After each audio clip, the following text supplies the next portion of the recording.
Salut les gars, je voulais faire un petit peu cette reprise sur les vidéos Bitcoin, crypto au sens général. Alors on va garder le créneau, je pense, le jeudi pour la semaine prochaine. Mais là, voilà, je fais ça lundi parce que je vais rien d'autre en tête de toute manière. Et je pense qu'on est sur un point qui peut être important et donc pour éventuellement répondre à quelques questions. Euh, Ce qu'on peut se dire, c'est que première chose, le marché est très technique. Donc ça, c'est plutôt bon puisqu'on voit que les niveaux réagissent plutôt bien.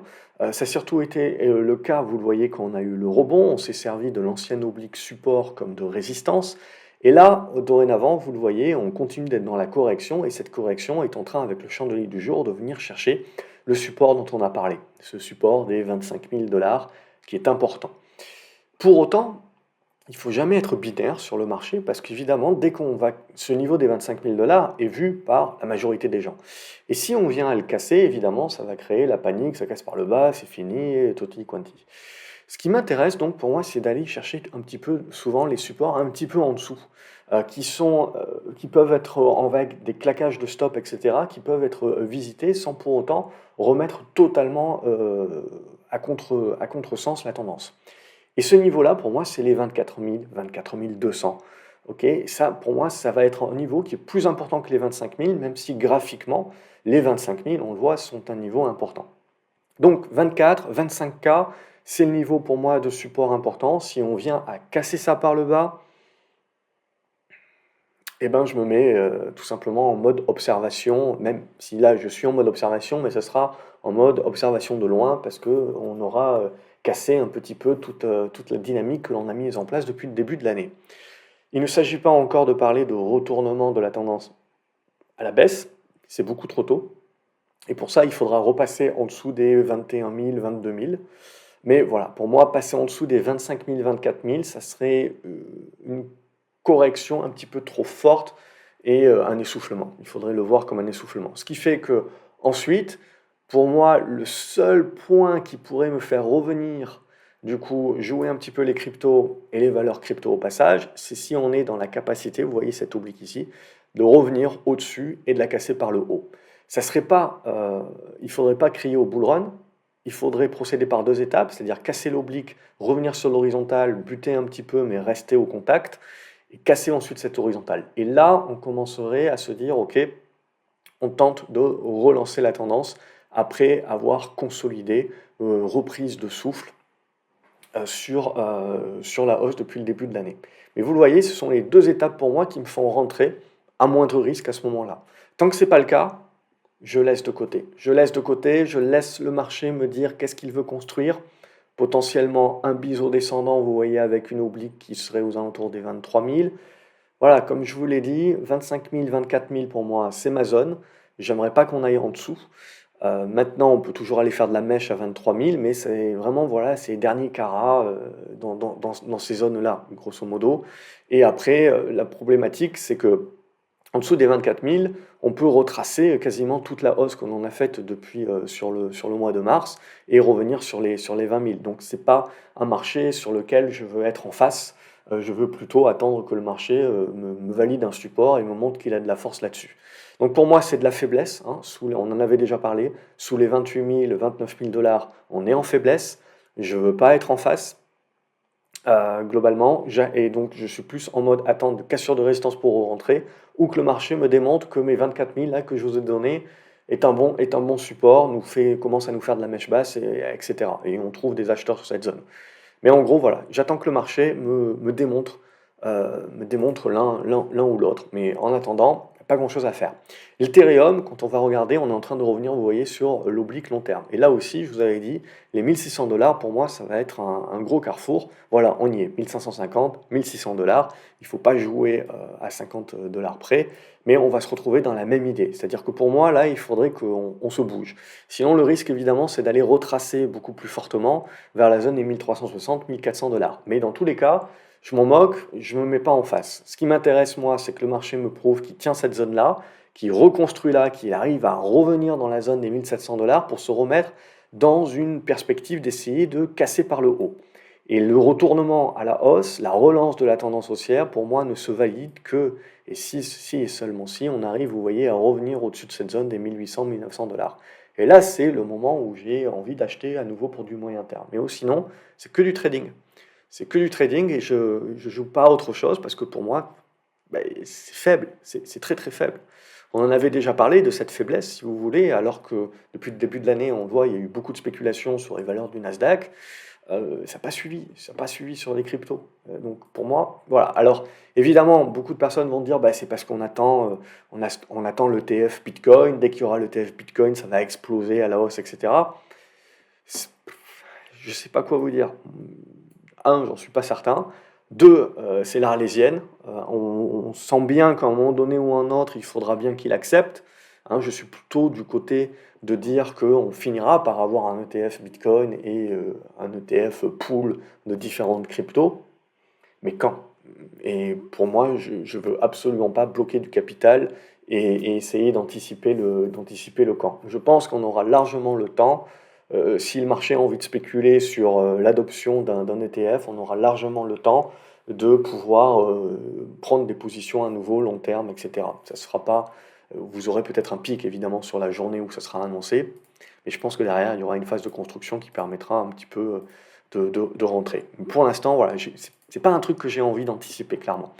Pour Eve, globalement, même chose. Pour moi, il n'y a rien à se mettre sous la dent. Il va falloir au minimum revenir au-dessus des 62 $.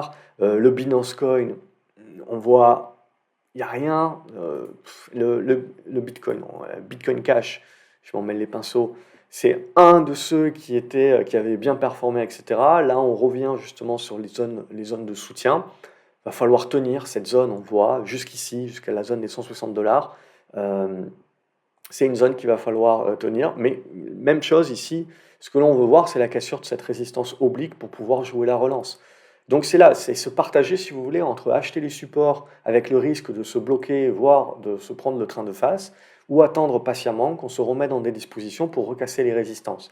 Pour l'instant, à ce stade-là, mon niveau de confiance sur les cryptos fait que j'ai plutôt envie d'attendre la deuxième option. Même chose sur Chainlink, hein, je vais plutôt avoir envie d'attendre une remontée des 6,7 $, 7 $, etc. Sur Atom, ben c'est faible, je veux dire, il y a même pas eu de rebond sur celle-là. Donc on voit, il y a certaines cryptos qui, on n'a absolument rien fait. Et Atom, c'est le cas. Mis à part du trading que vous pouvez faire en mode rebond technique, c'est tout, hein, il y a rien. Litecoin, qui avait été très fort depuis le début de l'année, ben c'est fini. On a tout recassé par le bas. Mis à part du rebond technique, il y a plus d'intérêt. Matic, même chose, il y a plus d'intérêt. Je vois pas, il y a rien à se mettre sous la dent. Alors on peut construire des figures, etc. Je le ferai certainement dans une autre vidéo. Mais là, l'idée, c'est de se dire, est-ce qu'on a quelque chose rapidement à se mettre sous la dent? Non. Là, le XRP, globalement, si on avait vraiment voulu avoir une tendance haussière, il aurait fallu tenir cette figure ici et commencer à construire un truc. Et là, ça aurait été intéressant. On se serait dit, sur cassure à la hausse, ça va être explosif. Non, vous voyez, on tient même pas, on tient le premier pullback, on tient pas le second, on casse par le bas, derrière on arrive sur les supports, c'est des petits rebonds de Pékin, on recasse tout de suite très violemment, donc vous voyez, les rebonds sont faibles, les cassures sont fortes, on a tout redonné, donc il y a rien à se mettre sous la dent là-dessus, vous pouvez avoir des rebonds, là on est revenu sur une zone de support en effet, où ça peut un petit peu faire du rebond, mais c'est en mode trading. En mode à nouveau repasser en swing, moyen terme, etc. Vous n'avez rien à vous remettre sous la dent tant qu'on ne redépasse pas à minima les 60 cents. Solana, même chose, on a tout recassé par le bas, donc on laisse tomber pour l'instant, on est dans la même typologie que le reste. Sandbox, on n'en parle pas, il y a rien d'intéressant, ça fait partie des faibles. Bref, il y a vraiment pas grand-chose. Peut-être quelques autres cryptos, vous me direz si vous avez envie de continuer à les suivre. Algorand, c'est mort. Avalanche, c'est mort aussi, il n'y a rien. Il n'y a même pas un minimum de force. Voilà, bon, je passe. Après, ce que l'on voit et ce que je trouve le plus intéressant finalement, c'est que dans l'univers crypto, les trucs les plus costauds, ben, c'est les actions. Ok, c'est les actions. Donc micro-stratégie, on le voit, c'est ça, c'est là où ça va nous intéresser un petit peu. C'est dans les constructions qu'on est éventuellement en train de faire avec des biseaux descendants, ce genre de choses-là. Évidemment, ça casse par le bas, je ne vous fais pas un dessin, ça rejoindra tout ce qu'on s'est dit sur les cryptos en mode c'est mort, on a recassé les supports, donc tout est à refaire. Il y a pas grand-chose à se mettre sous le nez. Mais voilà, tant qu'on tient cette zone-là, on est en mode ok, pourquoi pas. Mais ce qui va vraiment m'intéresser, c'est la capacité de relancer et de recasser la zone des 390. Mais encore, voilà, sur les actions, c'est les configurations un petit peu les moins moches qu'on donne, hein. Sur Marathon, on le voit, on avait cette figure ici qu'on casse par le bas. Derrière, vous avez les gros pullbacks. On revient chercher le support oblique ici. Potentiellement, on va le casser. On va venir chercher un petit peu de ce côté-là, de cette zone des 9 euros, des 9 dollars, pardon, 9,50 $. On peut avoir du rebond, mais voilà, ça reste en mode rebond technique. C'est assez volatile, donc c'est bon pour du trading. Mais avant de parler de relance, il va se passer un long moment. Donc vous voyez, on est rentré dans une zone un petit peu de neutralisation. Entre les 9, on va arrondir, et les 14, donc c'est très large. Et ce qu'on s'attend, c'est du zigzag avant de se décider. Ça casse par le bas, je ne vous fais pas un dessin, on laissera, on laissera de côté. Voilà, je ne vous fais pas les autres, tout le monde est dans les mêmes types de configurations. Donc, c'est pas Jojo, hein, c'est clairement pas Jojo pour moi. Ce qu'on attend, c'est de voir si on arrive à tenir à minima les supports là, mais j'anticiperai pas, je me mets pas en face. Et comme je vous l'ai dit, je préfère que le marché me démontre, à ce stade-là pour l'instant, je préfère que le marché me démontre où sont les supports, comment il réagit dessus, et se remet dans des dispositions pour se remettre en attaque de résistance. Et là, je réfléchirai à commencer à acheter par anticipation les cassures, etc., en rejoignant la suite. Mais clairement, ce que l'on voit, c'est un marché pour l'instant qui manque cruellement de liquidité. Et ça j'aime pas trop. Le manque de liquidité, c'est toujours un problème, surtout si on ne peut pas être réactif. Voilà, j'espère comme d'habitude que la vidéo vous a plu, vous a appris. N'hésitez pas à me dire quelle crypto vous aimeriez que je rajoute dans la liste éventuellement de revues un peu plus évoluées. Là, j'en ai fait quelques-unes, je fais un petit peu toujours les mêmes, mais on peut pousser plus loin, donc n'hésitez pas. Mais bon, voilà, quand je regarde le XRP par exemple, je ne vais pas vous montrer le Stellar, parce que pour moi, les deux sont connectés, donc en règle générale, les deux configs se suivent, et ainsi de suite.